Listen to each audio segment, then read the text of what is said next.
Reverse यानी किसी भी जगह की लाइफलाइन। रिवर्स तब से बह रही हैं जब इंसान इस प्लेनेट पर था भी नहीं। इन बहती हुई रिवर्स ने अपने पालने में कई सिविलाइजेशंस को पाला है और तटस्थ भाव से बहते हुए हिस्ट्री को बदलते देखा है। दोस्तों, यूं तो भारत में कई रिवर्स हैं, लेकिन कुछ रिवर्स ऐसी हैं जिनका रिलीजियस इंपॉर्टेंस दूसरी रिवर्स से कहीं ज्यादा है, जैसे गंगा, शिप्रा या फिर गोदावरी। पौराणिक मान्यता यह है कि एक खास समय में, खास जगह में इन रिवर्स में सिर्फ डुबकी भर लगा लेने से इंसान के सिर्फ इस जन्म के नहीं, बल्कि सभी जन्मों के पाप धुल जाते हैं और इंसान को मोक्ष मिल जाता है। मोक्ष यानी जीवन मरण के जंजाल से आजादी। इंसान की लाइफ का सबसे बड़ा गोल मोक्ष को पाना ही है, और इसीलिए एक खास टाइम में लोग कुछ खास रिवर्स के किनारे एक खास शहर में इकट्ठा होते हैं। और यह दुर्लभ संयोग एक ऐसी घटना को जन्म देता है जो सिर्फ भारत ही नहीं, एशिया ही नहीं, बल्कि पूरी दुनिया में लोगों को हिप्नोटाइज कर देता है। और यह है कुंभ मेला, आस्था का महासागर कुंभ मेला, जहां पूरी दुनिया का सबसे बड़ा रिलीजियस क्राउड इकट्ठा होता है। यह इतना बड़ा होता है कि दुनिया के कई देशों की जनसंख्या से ज्यादा भीड़ आस्था के नाम पर नदियों में डुबकी लगाने आती है। यह इतना बड़ा होता है कि मोक्ष की खोज में निकली भीड़ को मैनेज करने के लिए एक टेम्पररी शहर बनाना पड़ता है। लाखों तंबू डालने पड़ते हैं, कई किलोमीटर की सड़कें बनानी पड़ती हैं, पुल बनाने पड़ते हैं। यह इतना बड़ा होता है कि करोड़ों लोगों का यह इंसानी हुजूम स्पेस से भी दिखता है। आप इसकी इंपॉर्टेंस का अंदाजा इस बात से लगा सकते हैं कि कुंभ मेला यूनेस्को के representative list of intangible cultural heritage of humanity में शामिल है। यानी ये मेला इंटरनेशनल लेवल पर भारत की महान सनातन धर्म की संस्कृति को रिप्रेजेंट करता है। देखिए, ये मेला भारत के 4 शहरों प्रयागराज, उज्जैन, हरिद्वार और नासिक में लगता है। और साल 2025 में यह कुंभ मेला लग रहा है भारत के सबसे एंशिएंट शहरों में से एक प्रयागराज में। प्रयागराज यानी इलाहाबाद, मां गंगा के आंचल से लिपटा एक खास शहर। ये इसलिए खास है क्योंकि यहाँ एक नहीं, दो नहीं, बल्कि तीन तीन होली रिवर्स आकर मिलती हैं। मां गंगा, यमुना और सरस्वती का संगम यहीं होता है। लेकिन इस बार प्रयागराज में लगने वाला कुंभ मेला भी बहुत खास होने वाला है। इस बार प्रयागराज कुंभों के कुंभ, महाकुंभ का साक्षी बनेगा, क्योंकि इस महाकुंभ को तय करने वाले ग्रह नक्षत्रों का ये दुर्लभ योग 144 साल बाद बना है। 13 जनवरी से 26 फरवरी 2025 तक चलने वाले इस महाकुंभ की भव्यता पहले से भी कहीं ज्यादा होने वाली है। अनुमान है कि इस बार देश विदेश से 40 करोड़ से भी ज्यादा श्रद्धालु प्रयागराज में गंगा में डुबकी लगाने आएंगे। सिर्फ महाकुंभ का एस्टिमेटेड बजट 5,000 करोड़ से ज्यादा है। लेकिन क्या आपके मन में कभी सवाल आते हैं कि कुंभ, अर्धकुंभ और महाकुंभ में डिफरेंस क्या है? कैसे डिसाइड किया जाता है कि कब कुंभ होगा, कब अर्धकुंभ होगा? अनादिकाल से चले आ रहे इस कुंभ मेले में ऐसा क्या खास है कि बिना किसी इनविटेशन के करोड़ों लोग एक जगह पर पहुंच जाते हैं? बड़े बड़े सिद्ध, नागा साधु जो इस संसार के सारे मोह माया का त्याग कर चुके हैं, वो हजारों किलोमीटर का सफर तय करके सिर्फ एक डुबकी लगाने के लिए यहां आते हैं। क्या है इसके पीछे का इतिहास? इसके अलावा कैसे कुंभ का मात्र 30 से 45 दिन का टाइम पीरियड शहर की अर्थव्यवस्था को बूम कर देता है? क्या है इस मेले की इंपॉर्टेंस? तो आइए साथ चलते हैं आस्था के महासागर महाकुंभ की वर्चुअल यात्रा पर और ढूंढते हैं इन सभी सवालों के जवाब। दोस्तों, कुंभ मेला के हिस्टोरिकल बैकग्राउंड को जानने से पहले समझ लेते हैं कि आखिर कुंभ मेला का मतलब क्या होता है। कुंभ एक संस्कृत शब्द है जिसका मतलब है कलश या घड़ा, और मेला का मतलब है खास त्योहार या मान्यता के कारण इकट्ठा लोगों का हुजूम। देखिए, इतिहास में कुंभ मेले की शुरुआत कब से हुई या किसने की, इसकी सटीक या प्रामाणिक जानकारी हमें किसी भी एंशिएंट टेक्स्ट में नहीं मिलती। हालांकि इतिहासकार एस बी राय के अनुसार 10,000 बीसी में होली रिवर बाथ के एविडेंस मिले हैं। इसके अलावा 600 बीसी के बौद्ध स्क्रिप्चर में भी नदी मेलों का पता चलता है। वहीं राय मानते हैं कि मेले का जो प्रेजेंट फॉर्मेट है वो 300 एडी के आसपास से बनना शुरू हो गया था। इतना ही नहीं, 600 एडी में चाइना से आया ट्रेवलर ह्वेन सांग ने प्रयागराज में सम्राट हर्ष द्वारा आयोजित कुंभ में डुबकी लगाई थी। चलिए अब समझते हैं कि कुंभ के पीछे की कहानी क्या है। हिंदू पौराणिक ग्रंथों के अनुसार ऐसा माना जाता है कि कुंभ की कहानी समुद्र मंथन से जुड़ी है। समुद्र मंथन से पहले महर्षि दुर्वासा के बारे में जानना जरूरी है। मान्यताओं के अनुसार महर्षि दुर्वासा भगवान शिव के पुत्र कहलाते हैं। माना जाता है कि उनका जन्म भगवान शिव के क्रोध से हुआ था और इसी कारण उनके स्वभाव में क्रोध सबसे ज्यादा दिखता था। दुर्वासा ऋषि को छोटी छोटी बातों पर क्रोध आ जाता था और वो श्राप दे देते थे। ऐसे ही एक बार महर्षि दुर्वासा ने देवताओं को श्राप दे दिया। श्राप के कारण इंद्र और दूसरे देवता कमजोर पड़ गए। इस कमजोरी का फायदा उठाकर राक्षसों ने देवताओं पर आक्रमण कर उनसे उनका स्वर्गलोक छीन लिया। इसके बाद सभी देवता मिलकर भगवान विष्णु के पास पहुंचे और उन्हें पूरी बात बताई। तब भगवान विष्णु ने देवताओं से कहा कि आपको असुरों को हराने के लिए अमृत की जरूरत है और इस अमृत को आप क्षीर सागर का मंथन कर निकाल सकते हैं, लेकिन इस काम को करने में आपको दैत्यों की मदद लेनी पड़ेगी। अमृत पीकर देवता अमर हो जाते और असुरों को आसानी से हरा देते। भगवान विष्णु के ऐसा कहने पर सारे देवता राक्षसों के साथ समझौता कर अमृत निकालने की कोशिश में लग गए। समुद्र मंथन के लिए वासुकी नाग को रस्सी बनाया गया और मंदराचल पर्वत को मथनी बनाया गया। समुद्र मंथन से कुल 14 चीजें निकली। सबसे पहले निकला था हलाहल विष, जिसको गले में धारण कर शिव जी नीलकंठ कहलाए। इसके बाद कामधेनु गाय, ऐरावत हाथी, कल्प वृक्ष, अप्सरा रंभा, माता लक्ष्मी, पांचजन्य शंख, पारिजात वृक्ष, शारंग धनुष जैसी दूसरी चीजें निकली और लास्ट में निकला अमृत कलश। जब अमृत कलश निकला तो उसे पाने के लिए देवताओं और दानवों के बीच संघर्ष शुरू हो गया। इस बीच जयंत ने अमृत कलश उठाया और वहां से भाग गए। जयंत भगवान इंद्र के बेटे हैं। अब राक्षस पड़ गए जयंत के पीछे। जयंत अमृत कलश को लेकर भागते रहे और इसी जद्दोजहद में अमृत की कुछ बूंदें पृथ्वी पर 4 जगह छलक गईं और ये जगहें थीं गंगा किनारे हरिद्वार में हर की पौड़ी, त्रिवेणी संगम के किनारे प्रयागराज, क्षिप्रा नदी के किनारे उज्जैन और गोदावरी नदी के पास नासिक। इसीलिए इन जगहों को पवित्र माना जाता है और यहाँ कुंभ मेला लगता है। अब सवाल यह है कि हर 12 साल में ही क्यों होता है कुंभ मेला? दरअसल देवताओं और राक्षसों की लड़ाई कुल 12 दिन चली थी और 12 दिन लग गए जयंत को अमृत कलश लेकर स्वर्ग पहुंचने में। इसलिए कुंभ भी 12 होते हैं। इनमें 4 कुंभ धरती पर होते हैं और 8 देवलोक में। ऐसा माना जाता है कि देवताओं का एक दिन पृथ्वी के 1 साल के बराबर होता है। इसीलिए कुंभ मेला भी हर 12 साल में मनाया जाता है। यानी यह भी कहा जा सकता है कि हर 3 साल में इन चारों जगहों पर कुंभ मेले का आयोजन होता है। कुंभ मेला 4 प्रकार का होता है: अर्ध कुंभ, कुंभ, पूर्ण कुंभ और महाकुंभ। कुंभ मेला प्रयागराज के अलावा हरिद्वार, नासिक और उज्जैन में भी लगता है। यह मेला हर 12 साल में ऑर्गेनाइज किया जाता है। इसके लिए चारों जगहों को बारी बारी से चुना जाता है। अर्ध कुंभ मेला इसलिए लगता है क्योंकि इसे कुंभ मेले का आधा चक्र मानते हैं, इसलिए ये हर 6 साल में मनाया जाता है। हालांकि अर्ध कुंभ मेला केवल 2 जगहों पर ही लगता है, हरिद्वार और प्रयागराज। वहीं 12 साल बाद मनाए जाने वाले प्रयागराज के कुंभ मेले को ही पूर्ण कुंभ मेला कहा जाता है। यानी पूर्ण कुंभ केवल प्रयागराज में संगम तट पर ऑर्गेनाइज होता है। यानी 2025 में प्रयागराज में लगने वाला मेला न केवल कुंभ है बल्कि एक पूर्ण कुंभ भी है। पिछला पूर्ण कुंभ मेला प्रयागराज में 2013 में ऑर्गेनाइज किया गया था। इस पूर्ण कुंभ को बेहद शुभ माना जाता है। इसी तरह हर 144 साल के बाद जो कुंभ मेला लगता है उसे कहते हैं महाकुंभ। यानी 12 पूर्ण कुंभ के बाद एक महाकुंभ लगता है, लेकिन यह सिर्फ प्रयागराज में ही लगता है। अब चूंकि महाकुंभ 144 साल बाद लगता है, इसलिए ये बेहद खास होता है।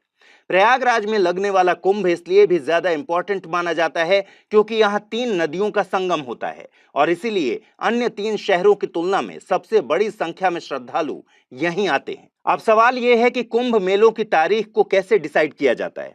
देखिए, कुंभ कहाँ ऑर्गेनाइज होगा ये डिसीजन कुछ खास ग्रहों की स्थिति, खगोल विज्ञान, ज्योतिषीय गणना और धार्मिक मान्यताओं के आधार पर लिया जाता है। हालांकि इसके पीछे भी समुद्र मंथन और अमृत वाली ही कहानी है। जब अमृत कलश की छीना झपटी हो रही थी तब सूर्य, चंद्र और बृहस्पति देवों ने इसकी रक्षा की थी। इसलिए जब वर्तमान राशियों पर यही रक्षा करने वाले ग्रह आते हैं तो कुंभ का योग बन जाता है।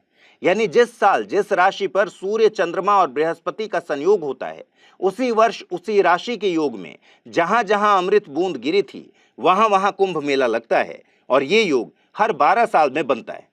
विष्णु पुराण में श्लोक के माध्यम से इन ज्योतिषीय योग के बारे में बताया गया है। आप स्क्रीन पर इसे देख पा रहे होंगे। नासिक कुंभ के लिए ये योग है। उज्जैन में लगने वाले सिंहस्थ के लिए ये योग बताया गया है। प्रयाग में लगने वाले कुंभ के लिए ग्रहों का योग ऐसा होना चाहिए और लास्ट में हरिद्वार के लिए ये होना चाहिए। इन श्लोक का हिंदी अनुवाद करें तो जब सूर्य सिंह राशि और बृहस्पति सिंह या कर्क राशि में होता है तो कुंभ मेला नासिक में लगता है। वहीं जब मेष राशि में सूर्य का प्रवेश और सिंह राशि में बृहस्पति का प्रवेश होता है, तब अवंतिका यानी उज्जैन में कुंभ का आयोजन किया जाएगा। इसके अलावा जब सूर्य और चंद्रमा मकर राशि में होते हैं और बृहस्पति वृषभ राशि में होता है, तब कुंभ मेला प्रयागराज में आयोजित होता है। वहीं जब सूर्य मेष राशि और बृहस्पति कुंभ राशि में होता है, तो कुंभ मेला हरिद्वार में आयोजित होता है। हालांकि पौराणिक कहानी के अलावा ज्योतिषीय आस्था भी है। वो ये है कि ग्रहों का ऐसा योग नदी के पानी को औषधि के जैसा बना देता है और इस समय इन नदियों में नहाने से शरीर के साथ साथ अंतरात्मा भी शुद्ध हो जाती है। इसके अलावा कुंभ का आध्यात्मिक महत्व भी है। माना जाता है कि कुंभ के टाइम पीरियड में खास ग्रहों की स्थिति एकाग्रता और ध्यान साधना के लिए सबसे अच्छा समय हो सकता है। दोस्तों, कुंभ मेला की शुरुआत एक शाही स्नान से होती है। इसमें विभिन्न संप्रदायों और 13 अखाड़ों के स्पिरिचुअल लीडर्स यानी नागा साधु, सिद्धि प्राप्त गुरु नदी में नहाकर मेले की शुरुआत करते हैं, जिसे शाही स्नान कहा जाता है। इन स्पिरिचुअल लीडर्स के नहाने के बाद ही दूसरे भक्त नदी में पवित्र डुबकी लगाते हैं। दोस्तों, अब आइए जानते हैं भारतीय संस्कृति में कुंभ मेले का महत्व क्या है। महाकुंभ मेला आस्था, संस्कृति और प्राचीन परंपरा को एक साथ जोड़ने वाली एक अद्भुत घटना है। इसको सिर्फ धर्म के चश्मे से नहीं देखा जाना चाहिए। कुंभ में सिर्फ भारत के ही नहीं बल्कि विदेशों से भी लाखों लोग डुबकी लगाने आते हैं। कुंभ में भेदभाव नहीं होता, चाहे कोई भी व्यक्ति हो, किसी भी जाति का हो, धर्म का हो या किसी भी वर्ग से हो। इस मेले में एक ही मकसद से आता है और वो है मोक्ष। कुंभ भारत की संस्कृति, भारत के धर्मनिरपेक्ष कॉन्सेप्ट को एक्सप्लेन करता है। ये बताता है कि कैसे यहाँ आने वाला हर व्यक्ति सिर्फ एक श्रद्धालु है और कुछ नहीं। हालांकि कुंभ मेला नदी में सिर्फ डुबकी लगाने तक सीमित नहीं है। यहाँ धार्मिक चर्चाएं होती हैं, साथ में लोग भक्ति करते हैं, साथ में खाना खाते हैं। यहाँ आस्था और ज्ञान का आदान प्रदान भी होता है। यहाँ साधु और सन्यासी दुनिया को अपनी अपनी परंपराएं दिखाते हैं। कुंभ सही मायनों में दिखाता है कि भारत प्राउडली मल्टी रिलीजियस और मल्टी कल्चरल देश है। यही बात इसे इंटरनेशनल लेवल पर खास बनाती है। इसी वजह से कुंभ मेले को इंडिया का कल्चरल एम्बेसडर भी कहा जाता है और यह भारत की कल्चरल डिप्लोमेसी का भी एक हिस्सा बन गया है। कुंभ में लाखों की संख्या में विदेशी श्रद्धालु आते हैं। ये बहुत करीब से भारतीय संस्कृति, धर्म और परंपराओं को देखते हैं, महसूस करते हैं। इसलिए कहा जाता है कि कुंभ भारत को एक सॉफ्ट पावर के रूप में एस्टैब्लिश करता है। कुंभ देश को इंटरनेशनल लेवल पर एक कल्चरल और रिलीजियस सुपर पावर बनाता है। चलिए अब जानते हैं कि इस बार महाकुंभ में क्या खास है और कैसे ये उत्तर प्रदेश की इकोनॉमी को बूस्ट दे सकता है। दोस्तों, प्रयागराज में 13 जनवरी 2025 से शुरू होने वाले महाकुंभ मेले की इंपॉर्टेंस केवल कल्चरल और रिलीजियस बाउंड्रीज तक ही सीमित नहीं है, बल्कि ये कुंभ इकोनॉमी के लिहाज से भी बहुत खास है। ये महाकुंभ उत्तर प्रदेश सरकार के लिए रिलीजियस टूरिज्म को बूस्ट करने की एक गोल्डन अपॉर्चुनिटी है, क्योंकि एस्टिमेट लगाया गया है कि इस बार करीब 40 से 45 करोड़ तीर्थयात्री यहाँ आ सकते हैं। इसलिए इस बार कुंभ के लिए लगभग 4000 हेक्टेयर में टेम्परेरी शहर बनाया जा रहा है। यहाँ तक कि इसको टेम्परेरी डिस्ट्रिक्ट का दर्जा दिया गया है। आपको जानकर हैरानी हो सकती है कि साल 1882 में महाकुंभ पर केवल 20,288 रुपए खर्च किए गए थे, जो आज के हिसाब से करीब 3 करोड़ 65 लाख रुपए होते हैं। इससे 49,840 रुपए का रेवेन्यू कलेक्ट हुआ था, जिसमें 29,612 रुपए का नेट प्रॉफिट हुआ था। वहीं 1894 के कुंभ में भारत की जनसंख्या बढ़कर 23 करोड़ हो गई थी और लगभग 10 लाख श्रद्धालुओं ने कुंभ में डुबकी लगाई थी। इस आयोजन पर 69,427 रुपए यानी आज के हिसाब से लगभग 10 करोड़ 50 लाख रुपए खर्च हुए थे। अब बात करते हैं पिछले कुंभ के बारे में। 2013 में कुंभ के लिए 1214 करोड़ रुपए का बजट दिया गया था। हालांकि मेले पर कुल खर्च 1017 करोड़ ही हुआ था। 2025 के महाकुंभ का बजट 2013 से 4043 करोड़ रुपए ज्यादा है, यानी इस बार महाकुंभ का बजट 5060 करोड़ रुपए है, जिसमें से केंद्र सरकार ने 2100 करोड़ रुपए दिए हैं। 2013 में हुए महाकुंभ से कुल 12,000 करोड़ रुपए का रेवेन्यू कलेक्ट हुआ था और इस बार महाकुंभ से करीब 25,000 करोड़ रुपए का रेवेन्यू कलेक्ट होने की उम्मीद है।